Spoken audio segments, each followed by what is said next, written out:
Hello guys, I hope you all are doing well. Welcome back to mindful study all by Deepak Bhandari. तो जैसा कि आप सभी को पता है कि हमने पॉलिटी की सीरीज शुरू की है। ये इसका लेक्चर नंबर 28 है। इससे पहले हम देख चुके हैं जुडिशरी इन इंडिया के पार्ट 1 में सुप्रीम कोर्ट के बारे में, ठीक है। तो हाई कोर्ट के बारे में देखेंगे हम इसमें, और लोकल डिस्ट्रिक्ट कोर्ट के बारे में भी देखेंगे, ठीक है। तो ये इसमें देखते हैं हाई कोर्ट। हाई कोर्ट जो आर्टिकल 214 है इंडियन कॉन्स्टिट्यूशन का, ये कहता है कि there should be a high court for each state. हर एक स्टेट के लिए एक हाई कोर्ट होना जरूरी है। The high court stand at the head of the judiciary in state, ठीक है। जो ये हेड होता है जुडिशरी का किसी भी स्टेट में। The parliament can establish by law a common high court for one और मोर स्टेट्स और यूटीज। तो जो पार्लियामेंट होती है हमारी, पार्लियामेंट में कौन कौन आता है? प्रेसिडेंट आते हैं, लोकसभा आती है और राज्यसभा आती है। रिमेंबर रखना इस बात को। और जो पार्लियामेंट किस आर्टिकल में है ये आप मेरे को कमेंट बॉक्स में बताइए, ठीक है। तो इस्टेब्लिश कर सकता है एक कॉमन हाई कोर्ट एक स्टेट के लिए, या एक से ज़्यादा स्टेट के लिए, दो स्टेट के लिए भी हो सकता है एक हाई कोर्ट, और एक दो यूटीज़ के लिए जो यूनियन टेरिटरीज होती हैं। अभी बताइए आप कितने कितने स्टेट और कितने यूटीज़ है हमारी इंडिया में? आज इतना तो सबको पता होना चाहिए। At present total number of high court in India is 24। तो जो एट प्रेजेंट में हाई कोर्ट की संख्या कितनी है? 24 है। तो अपॉइंटमेंट कैसे होती है जजेस की? अपॉइंटमेंट होती है जो आर्टिकल 216 के अंतर्गत। तो अंतर्गत 16 के अंतर्गत ये बताया गया है चीफ जस्टिस जो होते हैं हाई कोर्ट के, और अदर जजेस जो है इनका जो there is no maximum number fix number of जजेस इन हाई कोर्ट। कोई फिक्स नंबर नहीं है जजेस का हाई कोर्ट में, ठीक है। कितने भी हो सकते हैं। जज of high court is appointed by the president. जो प्रेसिडेंट होते हैं उनके द्वारा अपॉइंट किए जाते हैं जज। जो चीफ जस्टिस होते हैं हाई कोर्ट के, ये अपॉइंट किए जाते हैं president after the consultation with the chief justice of India and the governor of the state concern, ठीक है। कैसे किए जाते हैं? जो chief justice of high court होता है, जो chief justice of high court होते हैं वो प्रेसिडेंट के द्वारा किए जाते हैं, लेकिन कंसल्ट किसके साथ किया जाता है? जो चीफ जस्टिस ऑफ इंडिया होते हैं और उस स्टेट के गवर्नर होते हैं, ठीक है। और जो फिर अपॉइंटमेंट होती है अदर जजेस की, वो होती है चीफ जस्टिस और concern high court is also consulted. तो जो भी हाई कोर्ट होते हैं उसके चीफ जस्टिस के साथ कंसल्ट करके अन्य जजों की नियुक्ति की जाती है। तो ये कोलेजियम सिस्टम है भारत में जजेस के अपॉइंटमेंट के लिए। तो बता सकते हैं कोलेजियम सिस्टम क्या होता है, ठीक है। अगले लेक्चर में वो बता दूंगा मैं आपको। तो क्वालिफिकेशन क्या होनी चाहिए? इंडिया का सिटीजन होना चाहिए। He should have held a judicial official territory of India for 10 year, और he should have been an advocated of high court for 10 year, ठीक है। तो जो ये है इसने कि जुडिशियल ऑफिस हेल्ड किया हो कम से कम 10 साल तक, और ये होना चाहिए एडवोकेट किसका? हाई कोर्ट का। 10 साल तक कम से कम प्रैक्टिस की हो इसने इतनी। इसी आदमी को तो बनाएंगे जज, ऐसे किसी को भी उठा के बना देंगे, फ्रेशर्स को तो नहीं बना सकते ना। तो यही है इसमें क्वालिफिकेशन, यही चाहिए, ठीक है। जुरिडिक्शन क्या क्या होता है हाई कोर्ट के? तो सबसे पहला होता है ओरिजिनल जुरिडिक्शन में क्या होता है? In their judicial capacity the high court of residency town Bombay, Kolkata and Madras have both original and appellate jurisdiction while other high court have mostly appellate jurisdiction. तो जो जुडिशियल कैपेसिटी है जो इसमें ये है कि जो बॉम्बे, कोलकाता और मद्रास है, जो चेन्नई हो गया, ठीक है। तो कलकत्ता हो गया, बॉम्बे का मुंबई हो गया। तो इसमें क्या है? इसमें दोनों टाइप के ओरिजिनल और एप्लेटेड जुरिडिक्शन है। जो अदर मोस्ट जो है उनमें सिर्फ एप्लेटेड जुरिडिक्शन है, ठीक है। अभी बताता हूँ मैं इनके बारे में क्या क्या होता है। Only in matter of admiralty, will, marriage, divorce, company law and contempt of court they have original jurisdiction, ठीक है। जो जो ये मैटर्स होते हैं एडमिरलिटी, विल मतलब किसी की संपत्ति, मैरिज हो गए, डाइवोर्स हो गए, company law and contempt of court मतलब कोर्ट की निंदा, समझ रहे हो? प्रशांत भूषण पे लगा था ये अभी आरोप। तो इसके पास होता है ओरिजिनल जुरिडिक्शन इन मामलों में। तो इसके बाद जो होता है the presidency high court have original jurisdiction in which amount involve is more than 2000 and in criminal case which are committed to them by presidency magistrates enforcement of fundamental rights of citizen. तो जो presidency high court होता है इसका original जो jurisdiction होता है कितने amount तक होता है? जो अमाउंट होती है कितने तक? 2000 से ज़्यादा। एंड इन क्रिमिनल केस जो क्रिमिनल केस होते हैं जो कमिटेड किए जाते हैं by presidency magistrate enforcement of fundamental rights of citizen, जो भी फंडामेंटल राइट्स होते हैं सिटीजन के उनके इन्फोर्समेंट में अगर कमी पाई जाती है तो ये ओरिजिनल जुरिडिक्शन के अंतर्गत आता है मामला। तो इसके बाद देखते हैं हम क्या, इसके बाद देखते हैं एपलेट जुरिडिक्शन क्या होता है। एज कोर्ट ऑफ अपील, इसको बोलते हैं एज कोर्ट ऑफ अपील, ठीक है।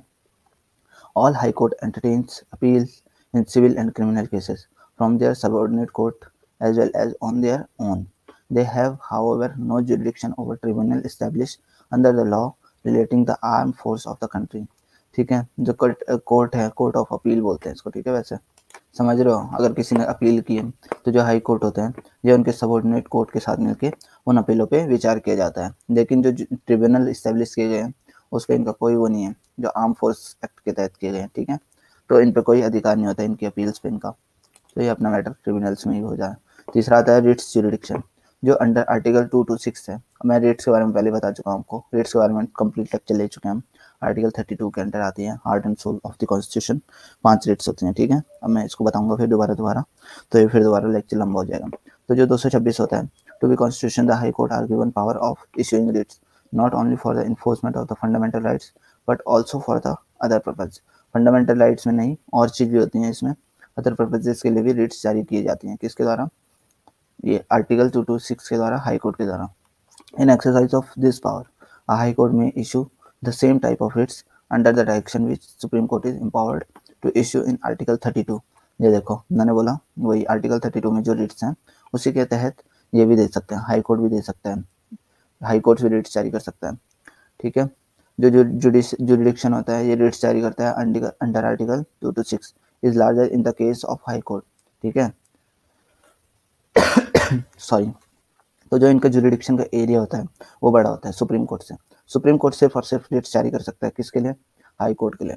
लेकिन जो ये होते हैं हाई कोर्ट्स होते हैं ये रिट्स जारी कर सकते हैं अपने नीचे सबऑर्डिनेट कोर्ट्स के लिए। तो इसके अंदर बहुत सारे एरियाज आते हैं, जैसे डिस्ट्रिक्ट कोर्ट्स हो गए, ऐसे लोकल कोर्ट्स हो गए, बहुत सारे आते हैं, ठीक है। Legal rights has been infringed only where a fundamental right has been, high court can issue them only, not only in such cases but also where an ordinary legal rights has been infringed। देखो जो article 32 है उसमें तो सिर्फ और सिर्फ Ritz जारी कब होती हैं?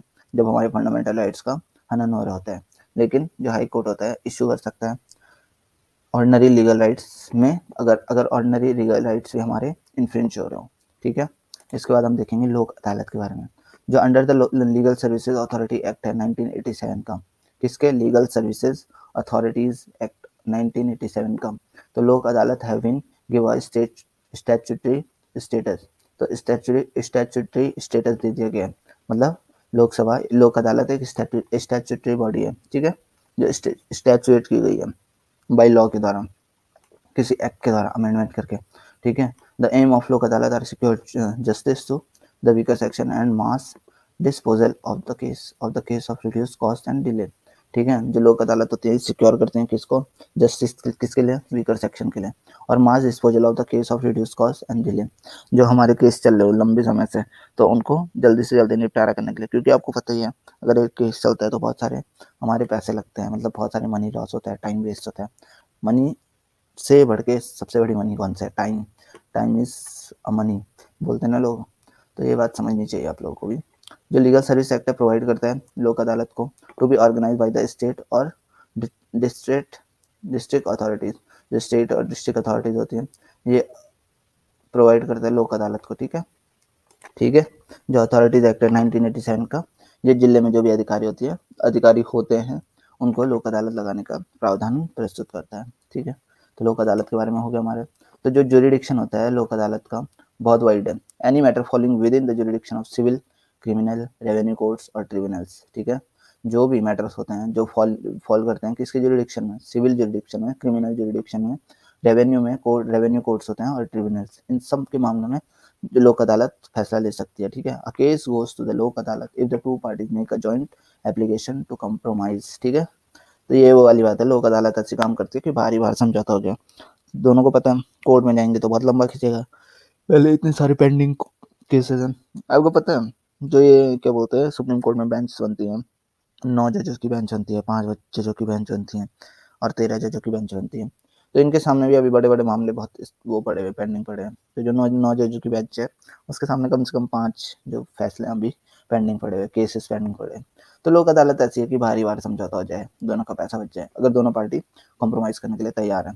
The award of the Lok Adalat is binding upon all parties. Lok Adalat in sum are given at the power of civil court, ठीक है। Lok Adalat are imported as an alternative mode of dispute resolution. तो ठीक है, जो अल्टरनेटिव मोड है किसका? रेजोल्यूशन डिस्प्यूट को resolve करने के लिए। तो लास्ट में देखते हैं the supreme court and high court have held Lok Adalat from time to time and dispose of thousand of cases. On October 2, 1996 a nationwide program was launched to dispose of 3 million cases through Lok Adalat 2.5 lakh case are pending in all courts in the country. देखो मैंने जैसे बोला कि 2.5 lakh case जो हैं pending पड़े हुए हैं अभी सब जो कोर्ट हैं इंडिया में उनमें। तो कैसे करेंगे, तो लोक अदालत जो है इसमें मिलियन ऑफ केसेस को सॉल्व किया गया है। सो इतना ही था इस लेक्चर में। हाई कोर्ट्स के बारे में देखा हमने, लोक अदालत के बारे में देखा, इसका एक और लेक्चर आएगा। ठीक है, तो stay tuned with us और thank you so much। if you like the video hit the like button, if you don't like the video hit the dislike button। ठीक है, ताकि पता तो चले गलती हो रही है तो, है ना। so how can I improve myself? thank you so much। जय हिंद, जय भारत।